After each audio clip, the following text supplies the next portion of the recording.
Munculnya tumor hipofisis atau tumor pituitary itu disebabkan karena perubahan sifat sel. Walaupun bukan tumor yang ganas, Anda sebaiknya menangani secara hati-hati, baik dan benar. Yuk, tonton video ini untuk mengenal lebih dalam tentang tumor hipofisis.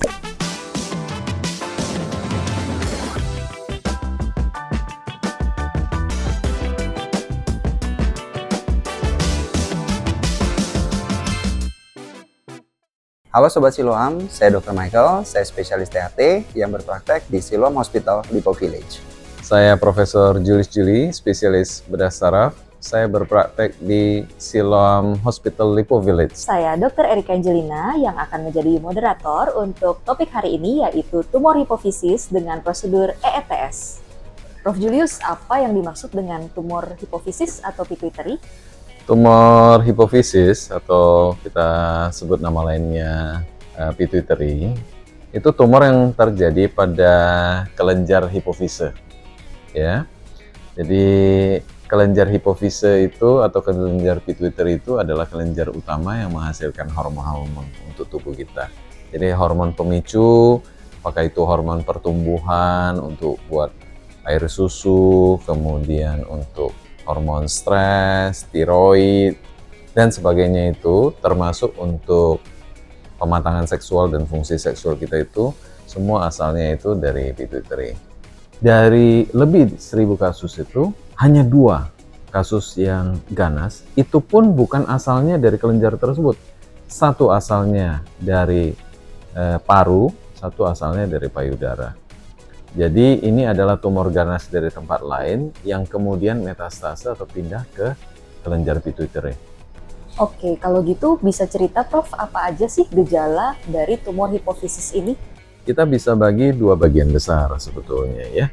Pertama, kalau hormonnya kelebihan, walaupun tumornya masih kecil, kita bisa tahu berdasarkan gejala yang muncul. Tetapi ada sebagian lagi tidak menghasilkan hormon. Ya, dia hanya tumbuh, kemudian nanti kalau sudah cukup membesar, menekan saraf mata, maka muncullah efek massa. Kalau dia sudah menekan saraf mata, akibatnya lapangan pandang seperti melihat dalam koridor.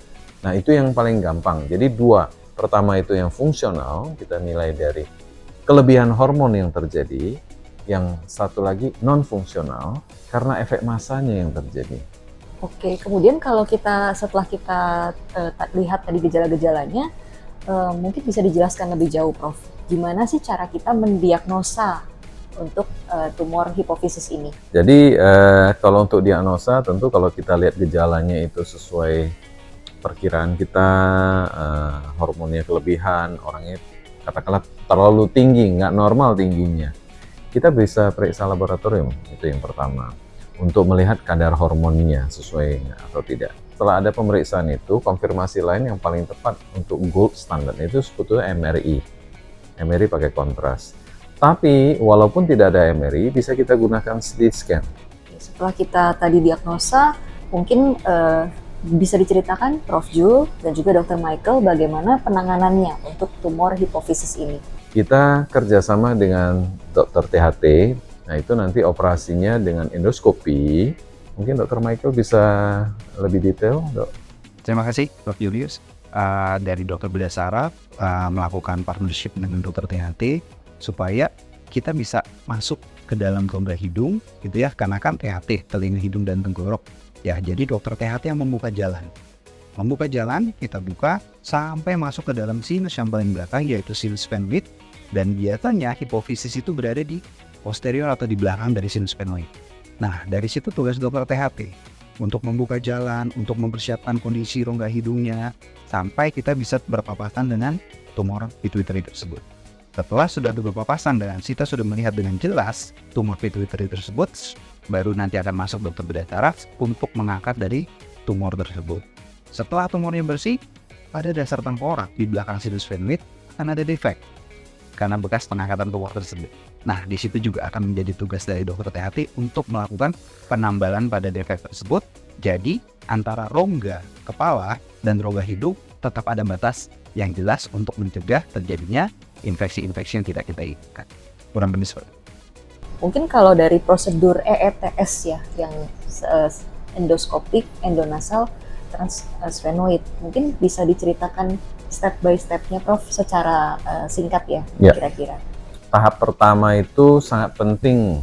Kita bekerja di rongga yang demikian kecil. Maka perlu kerjasama 4 tangan dari 2 dokter bedah THT dan bedah saraf untuk mensinkronkan supaya di dalam rongga demikian kecil itu alat yang kita gunakan tidak saling tabrakan.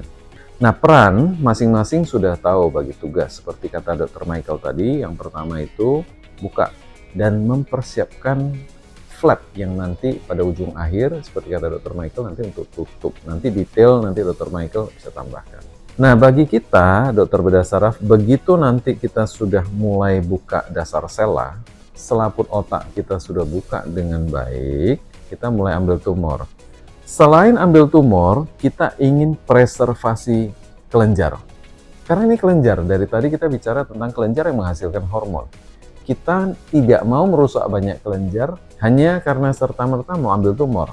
Nah, dengan teknologi yang ada sekarang itu, pewarnaan ICG, kameranya bisa menangkap zat warna, kontras yang diberikan seperti itu membantu kita untuk identifikasi kelenjar tersebut. Dengan harapan tumornya terangkat dengan baik, gejalanya hilang, tetapi fungsi kelenjarnya membaik.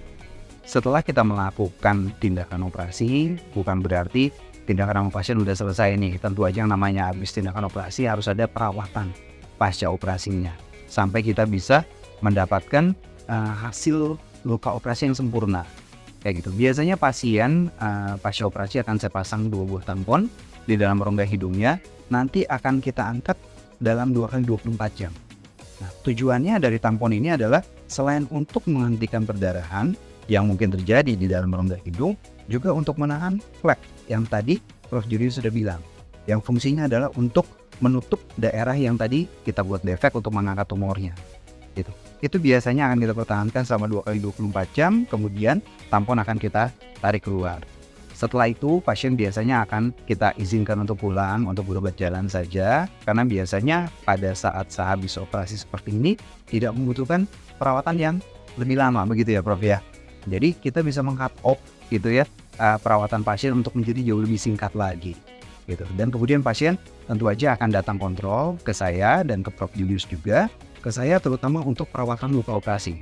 Karena di dalam hidung biasanya setelah operasi itu akan kayak banyak lendir, banyak bekas-bekas sisa perdarahan sebelumnya.